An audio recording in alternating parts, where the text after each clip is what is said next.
ప్రతి మనిషికి జీవితంలో అంతిమ లక్ష్యం, ఉద్దేశ్యం ఏమైనా ఉన్నది అంటే సంతోషంగా ఉండటం. అవునా కాదా? సంతృప్తిగా జీవించడం అనేటటువంటిది అందరికీ కావాల్సిందే. మిగతావన్నీ కూడా వ్యర్థమైన మాటలే, అర్థం లేని చేతలు ఇవన్నీ కూడా.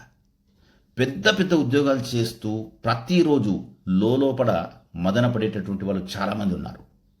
ఏదో రకమైనటువంటి మనోవేదనతోటి చాలా చాలా ఎప్పుడు కూడా అంటే లోపల కుంగిపోతున్నటువంటి చాలామంది ఉన్నారు. చిన్న ఉద్యోగాలు, పొలం పనులు చేసుకునేటాళ్ళు ఎంతో సంతృప్తిగా ఉంటున్నారు, ఎంతో ఆనందంగా ఉంటున్నారు. అందుకు మా మంతెన్న ప్రత్యక్ష సాక్ష్యం.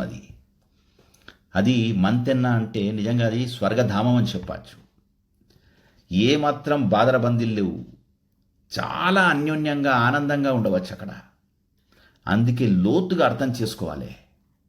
Ultimate purpose of life is to be happy and to remain happy, nothing else.